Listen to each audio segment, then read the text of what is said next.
çıkar göğsünün kafesinden yüreğini, şu güneşten düşen ateşe fırlat.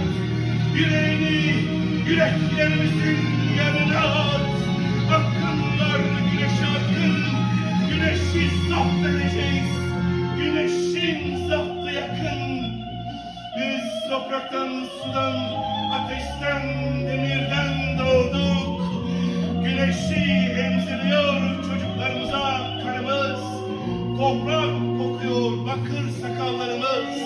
Neşemiz sıcak, kan kadar sıcak. Delikanlıların rüyalarında yanan o an kadar sıcak. Merdivenlerimizin çengiğini yıldızlara asarak, ölülerimizin başlarına basarak yükseliyoruz güneşe doğru. Ölenler dönüşe çıkıldılar, güneşe gömüldüler. Vaktimiz yok onların matemini tutmaya. Akın var, güneşe akın. Güneşi zapt edeceğiz.